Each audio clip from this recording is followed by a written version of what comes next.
आदाब, नमस्कार, अस्सलाम वालेकुम नाज़रीन। पल पल न्यूज़ के न्यूज़ रूम से मैं हूं आपके साथ नदीम अकरम।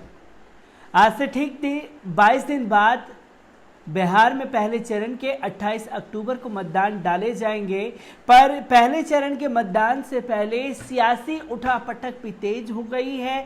कौन कहां रहेगा, कौन कहां जाएगा, ये आने वाला वक्त बताएगा, क्योंकि जिसको टिकट नहीं मिलेगी वो शादी में आए हुए फूफा जी की तरह रूट करके दूसरी पार्टी से गठबंधन करेगा और वहां से टिकट पा करके फिर अपनी जिस पार्टी से वो जुड़े हुए थे उस पार्टी को कोसने का काम करेगा। हालांकि राजनीति में ये सब माफ है, क्योंकि कौन किसके साथ कहां गठबंधन कर ले इसके बारे में कोई जानकारी नहीं दी जा सकती। पर एक गठबंधन के ऊपर आकर के सबकी नजर टिक गई है, क्योंकि अब बिहार में थर्ड फ्रंट खड़ा हो गया है। वो थर्ड फ्रंट जो जुड़ा है उससे अब यकीनन ये तय हो चुका है कि बिहार की राजनीति में अब कुछ दिलचस्प मोड़ आने बाकी हैं, क्योंकि इस ऐलान के बाद से भारतीय जनता पार्टी के गठबंधन और कांग्रेस के गठबंधन को काफी नुकसान का सामना करना पड़ सकता है। जी हां, बिहार में थर्ड फ्रंट खड़ा हो गया है। बीएसपी यानी कि मायावती की पार्टी, एआईएमआईएम यानी कि बैरिस्टर असदुद्दीन ओवैसी की पार्टी और आरएलएसपी यानी कि उपेंद्र कुशवाहा की पार्टी एक साथ मिलकर के बिहार में चुनाव लड़ेंगे और इनके साथ आने वाले समय में कई और पार्टियां भी जुड़ सकती हैं। इसकी जानकारी सोशल मीडिया के जरिए बाहर आई है और इस गठबंधन ने यकीनन नींदें उड़ा दी हैं महागठबंधन की और भारतीय जनता पार्टी के गठबंधन की। आखिरकार पूरी तस्वीर क्या आ रही है, एक बार उसके ऊपर नजर डाल लीजिए। बिहार विधानसभा चुनाव में नया मोड़ सामने आया है। उपेंद्र कुशवाहा की पार्टी आरएलएसपी ने बीएसपी और असदुद्दीन ओवैसी की पार्टी एआईएमआईएम के साथ मिलकर नया गठबंधन बना लिया है। इस गठबंधन में देवेंद्र यादव की पार्टी समाजवादी जनता दल डेमोक्रेटिक भी शामिल हुई है। तो कुल 4 पार्टियां अब तक इस गठबंधन में शामिल हो चुकी हैं। आगे आने वाले दिनों में इन पार्टियों के नेता आपस में मिलकर गठबंधन का नाम और बाकी चीजें तय करेंगे। उम्मीद ये भी जताई जा रही है कि कुछ और पार्टियां भी इस गठबंधन का हिस्सा बन सकती हैं। एआईएमआईएम बिहार के यूथ प्रेसिडेंट ने हमसे बातचीत के दौरान कहा कि चारों पार्टियां मिलकर चुनाव लड़ेंगी और जल्द ही कुछ और पार्टियां गठबंधन का हिस्सा बनेंगी। राष्ट्रीय लोक समता पार्टी आरएलएसपी के अध्यक्ष उपेंद्र कुशवाहा ने गठबंधन का ऐलान करते हुए कहा, हमारी बीएसपी के साथ जो गठबंधन हुआ है अब उसका और विस्तार हुआ है। इस गठबंधन के साथ ओवैसी की पार्टी एआईएमआईएम भी जुड़ गई है। अगले 2-4 दिन में इस गठबंधन के सारे नेता मिलकर गठबंधन के नाम के बारे में और इससे जुड़े हुए दूसरे विवरण के बारे में बात करेंगे और फिर जानकारी दी जाएगी। हमारे गठबंधन के प्रति लोगों में काफ़ी उत्साह दिख रहा है। ये गठबंधन अपने लक्ष्य को प्राप्त करने में सफल होगा। उपेंद्र कुशवाहा राष्ट्रीय लोक समता पार्टी के अध्यक्ष हैं, जिन्होंने अपने सोशल मीडिया पर आकर के इसकी जानकारी दी। आपको बता दें कि बिहार में 3 फेज का मतदान 28 अक्टूबर को पहला वोट डाला जाएगा।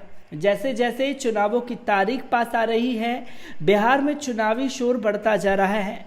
पहले चरण के मतदान 28 अक्टूबर को होंगे, तो दूसरे चरण के मतदान 3 नवंबर को और तीसरे चरण के मतदान 7 नवंबर को होंगे। मतगणना 10 नवंबर को होगी। बिहार में 3 चरणों में चुनाव होंगे। पहले चरण में 71 सीटों पर मतदान होगा, दूसरे में 94 और तीसरे में 78 सीटों पर वोटिंग होगी। बिहार में कुल 243 सीटों के लिए उपचुनाव होगा। 2015 आरजेडी और जेडीयू ने मिलकर चुनाव लड़ा था, जिसकी वजह से बीजेपी के नेतृत्व वाले एनडीए को हार का सामना करना पड़ा था। तब आरजेडी जेडीयू कांग्रेस महागठबंधन ने 178 सीटों पर बम्पर जीत हासिल की थी। आरजेडी को 80, जेडीयू को 71 और कांग्रेस को 27 सीटें मिली थी, जबकि एनडीए को 58 सीटें ही मिली। हालांकि लालू यादव से दोस्ती तोड़ने के बाद नीतीश कुमार ने महागठबंधन से अलग होकर बीजेपी के साथ सरकार बनाई थी। 2020 के बिहार विधानसभा चुनाव में नीतीश कुमार एनडीए का चेहरा हैं। ब्यूरो रिपोर्ट, पल पल न्यूज़। तो दोस्तों, आपने देखा कि बिहार में अब थर्ड फ्रंट खड़ा हो गया है। बिहार की 243 विधानसभा सीटों पर चुनाव होंगे। 243 सीटों पर चुनाव होने के साथ साथ पहले चरण में 28 अक्टूबर को मतदान और उसके बाद 3 नवंबर को मतदान और फिर 7 नवंबर को और 10 नवंबर को रिजल्ट आएगा। बिहार चुनाव में अगर महागठबंधन की बात छोड़ दी जाए, भारतीय जनता पार्टी की बात छोड़ दी जाए, सबकी निगाहें अगर टिक गई हैं तो अब थर्ड फ्रंट पर आकर के टिक गई हैं, क्योंकि किन किन पार्टियों ने क्या क्या किसके साथ किया ये लगातार बिहार की जनता देख रही है और समझ रही है। पर इसी के साथ साथ आरएलएसपी, बीएसपी और एआईएमआईएम के साथ आने से बिहार की राजनीति को एक नई दिशा और दशा जरूर मिलेगी, जिससे आगे की रणनीति तय की जाएगी और बिहार में किस तरीके से पार्टियां प्रचार प्रसार करेगी इसके बारे में भी कुछ ही दिनों में लोगों के सामने तस्वीरें क्लियर हो जाएंगी।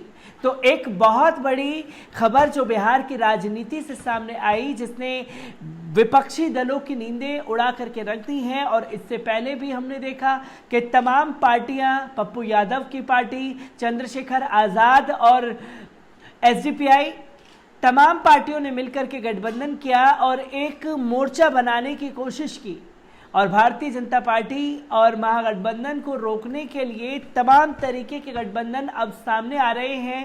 पर इन गठबंधन के ऊपर अगर नजर डाली जाए तो अब आरएलएसपी, एआईएमआईएम और बीएसपी के ऊपर आकर के सबकी निगाहें टिक गई हैं, जिससे अब बिहार की तस्वीरें क्या होगी 10 नवंबर को ये क्लियर हो जाएगा।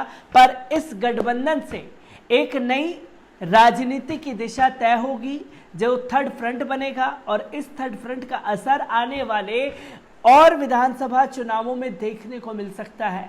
और अगर ये बिहार में गठबंधन कामयाब होता है तो उत्तर प्रदेश में भी शायद इस तरीके के गठबंधन की देखने की आशंकाएं भी अब तेज हो गई हैं। और सबसे ज़्यादा अगर किसी की निगाहें टिकी होंगी तो जब एक मंच पर आकर के क्या बैरिस्टर असदुद्दीन ओवैसी और बीएसपी की प्रमुख मायावती और आरएलएसपी के उपेंद्र कुशवाहा एक साथ आकर के क्या मंच साझा करेंगे। और जिस दिन ये मंच साझा होगा तो बिहार में राजनीतिक उथल पुथल भी तेज होगी, क्योंकि काफ़ी लंबे अरसे से इसके कयास लगाए जा रहे थे कि भीम और मीम एक साथ होने चाहिए। तो भीम और मीम एक साथ होते हुए नजर आए, क्योंकि बीएसपी के साथ गठबंधन को लेकर के काफ़ी लंबे समय से कयास तेज हो रहे थे। वो कयास पर अल्पविराम आज लग गया बिहार के चुनाव में और बिहार के चुनाव से अब ये तय हो चुका है कि आगे आने वाले समय पर राजनीतिक जो पार्टियां हैं उनके लिए मुश्किलें पड़ने वाली हैं। तो बिहार से आ रही तमाम हर एक अपडेट को लेकर के मैं आपके सामने अब हाजिर होता रहूंगा। दीजिए मुझे इजाज़त, शुक्रिया।